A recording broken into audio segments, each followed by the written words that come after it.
Welcome back to Republic Football. I'm Carl. With me as always is Dave. And the Premier League is a strange place. Craig Shakespeare is now Premier League manager. Yeah, and I think I speak for every football fan. Maybe a few Leicester fans don't feel this way, but I think I speak for every football fan when I say he's an absolute prick. Yeah, it's a strange one. I've seen pundits on TV talking about it as well. It's like, if Craig Shakespeare is this brilliant football mastermind, why weren't Leicester winning the league this year anyway? He was already at the club. He was already supposed to be Ranieri's assistant, Ranieri's helper. He's clearly seen an opportunity to push Claudio Ranieri out of the club and put himself forward. Now, he's been lucky because their first game when they got rid of Claudio Ranieri was Liverpool, and Liverpool didn't get off the team bus, and Leicester were able to batter them. And then they won 3-1 their next game as well. So they got two very good wins, and on the back of getting rid of Ranieri. It wasn't one of them against Hull though. Yeah, but it was an important game because 6 points, 6 pointer down the end of the league, bottom of the league. But he's definitely done a Judas. He's definitely gone against. He's Ranieri. almost like a Shakespeare character, ironically enough. Ironically enough, yeah. No, look, as you're saying, and as some of the pundits have said, if he was this great manager and he was able to produce these performances, why didn't it happen when Claudio Ranieri was there? Because look, if he cared so much about the club and he was so bothered about it, he would have got the players all sorted, even gone behind the manager's back and said, look, let's just perform till the end of the season, stay in the Premier League, and then we can talk about getting him out or whatever. You even have to wonder, like, if that was his plan to get Ranieri out and take the job, why didn't he do it sooner? To give himself a chance of achieving something this season, like maybe challenge for Europa League or something like that. At the moment, they're still fighting for their lives. Well, I still think I think the owners were probably very reluctant to get rid of Ranieri, and I think they were given an ultimatum of, either we're going on strike or we're not playing, or you get rid of him. It did seem to be something like that. It was either the players or the coaches who went to the owners and said, we need to get rid of this guy. Or a combination of both. And it's unlikely to be the coaches, because I don't think the owners would just say, okay, we have to keep this coaching team. They'd be saying, we have to keep this player, we have to keep that player. So maybe it was a combination of both.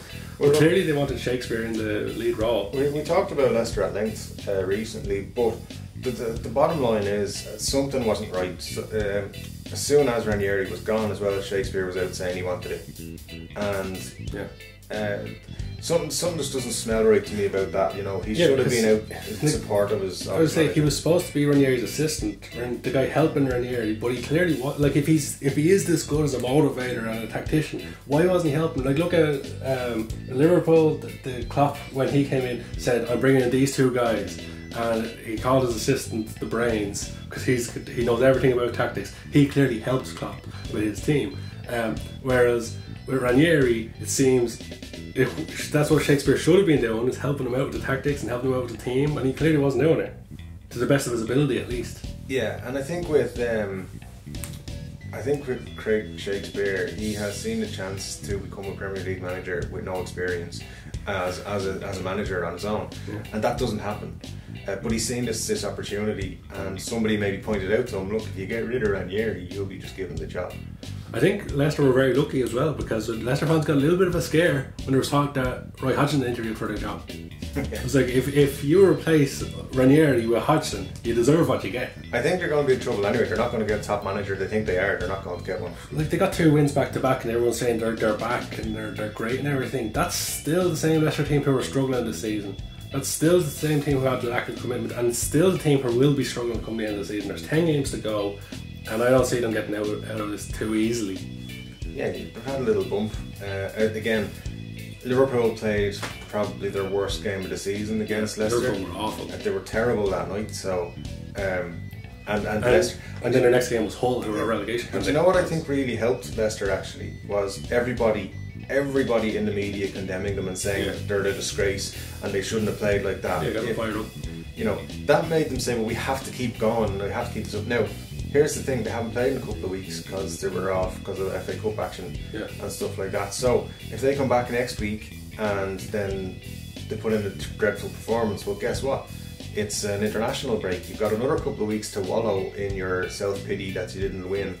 But potentially their one saving grace is that there is a couple of teams performing a little bit worse than at the minute. Like Sunderland are certainly to go down. Yeah. They have been ever since the first weekend of the season when Moyes came out and said we're going to be in a relegation battle. Yeah. It's like the stupidest managerial thing ever. Well, since they get their breaks down.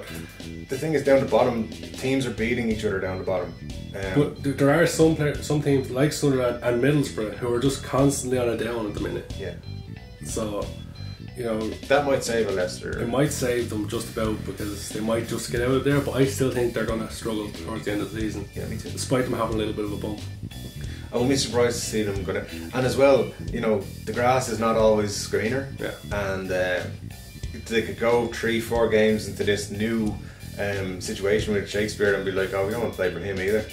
And I tell you, that whole team, in my opinion, no manager could trust them. Yeah. They'd have to be disbanded. You just get rid of them all. That's the thing with Shakespeare now. He's kind of screwed himself in a certain way, because if it doesn't work out at Leicester, who's going to hire him? Like, no manager will hire him to be a coach or an assistant because they know that guy's going to stab me in the back. That guy's going to be gunning for my job, and the first chance he gets is going to get me out. Yeah. So if it doesn't work at Leicester, Craig Shakespeare is in serious trouble. Unless he wins the league with Leicester, unless he gets appointed full time, and next season he wins the Premier League if they're still in it, I don't see him having a successful career anymore. If he wins the league with Leicester, he's one of the greatest managers of all time. Yeah. Because look at the coaches he has to beat. Never mind the teams. He has to beat Guardiola, Klopp, Mourinho, Conte, and all the top coaches in the league. Like, he's not that level. No. But that's what I mean. Like, you know, it's not going to happen. He's basically shot himself in the foot. He could have had. Yeah. There's many other ways to go about it when he's in his position. He's kind of got short-term success, but he's got a narrow point of view. He's got a narrow-minded approach there because he hasn't thought about the future. Because if like, I can't see him ever getting another job in coaching at the moment. No. Because even if he didn't get the manager sacked, even if it just looks like that, and you know, every single coach and manager is going to look at him going, I can't trust him. You know, it's not smart from him in a long-term point of view, unless he does an amazing job at Leicester, which is very difficult to see happening. Because at the end of the day, those Leicester players who did win the league, after struggling this season and getting a taste of Champions League football, they're all going to jump ship in the summer. They might win the Champions League. Imagine they win the Champions League. They might. I did predict at the start of the season, I said they're going to struggle in the league, mid-table, but I wouldn't be surprised if they got something like semi-final of Champions League if they got a good run, and they got an amazing group, got an amazingly easy group, they got an amazingly, well, I suppose not Sevilla's not an easy game for them. Not an easy game for them, but they have a chance. Yeah, they didn't get one of the big guys. They didn't get Barcelona or PSG or Bayern or Real Madrid. So when they do face those teams, they'll struggle, might get destroyed. But you know, those players like Vardy and Mahrez and even Kasper Schmeichel, they're all going to jump ship in the summer at the first opportunity. They didn't last summer, they held on just to see and play Champions League. But next season, they're gone. And those players who got Ranieri sacked, they're going to leave the club with the remnants of their team. The thing about that is, right, I look at Jamie Vardy this season and I think to myself, there's clubs had a lucky escape not signing him. Because number one, he hasn't done it this season, and number two, he's obviously in some form was involved in the sacking of Ranieri. You can see with the performances against Liverpool and Hull, when he wants to be, he can be an amazing player. When he has the drive to do it. So when he's at a bigger club and he's got reason to do it, he will. But when he doesn't want it at Leicester, he won't do it. So when he's at a bigger club, he will do it because he has to fight first place. At Leicester, he's the big man. He's their main guy. Like, they're not going to drop Vardy. Yeah, but I to be honest with you, I don't think he has top club mentality. Yeah, maybe not. But we'll see in the summer, I suppose, because it's very difficult to see him staying at Leicester beyond the summer. Also, can't see anybody wanting to sign him. Yeah. But then again, you're facing a summer where if they lose their big players, and they've already lost the manager now, they're left with no manager, and you know, the few players left at the club who, you know, who are you going to be left with, whether you're in the Champions League or Premier League. It's going to be a tough season next season for Leicester. They'll do alright in the Championship. If they're in the Championship, they might do okay, depending on who they have. Because if they go down the Championship, everyone's going to start jumping ship. Drinkwater, Albrighton, they're all going to jump ship. Like, they're the players who'll probably be left after Vardy and Mahrez leave to give them a small glimmer of hope. But like, even the other strikers they brought in the summer haven't set the league alight, like Slimani and Musa. And I know you can't see those players staying either because they joined to play Champions League football. Yeah. Like, Slimani joined to play alongside his mate Mahrez and to play Champions League football. They don't want to play Championship football. So it's a strange one for Leicester. Anyone out there listening, let us know in the comments what you think of the whole situation with Leicester. Are we completely wrong? Is Shakespeare going to be the greatest manager in the Premier League history? Or is he going to be another Bob Bradley in the long term? Don't crack up laughing at Bob Bradley. Brad Bubbly. Someone did point out on YouTube that Pepe Mel was just as bad as Bob Bradley, if not worse. So that was a good point. I think that was because, well, I don't know. But Pepe Mel was only there for like a small part of the end of the season, I think. But even still, Felix Magath was pretty bad too. But he could join that list of really bad Premier League managers, or he could be an average manager. But either way, he's going to struggle getting another job. So let us know what you think of the whole situation of Leicester, and let us know where Leicester going to be next season.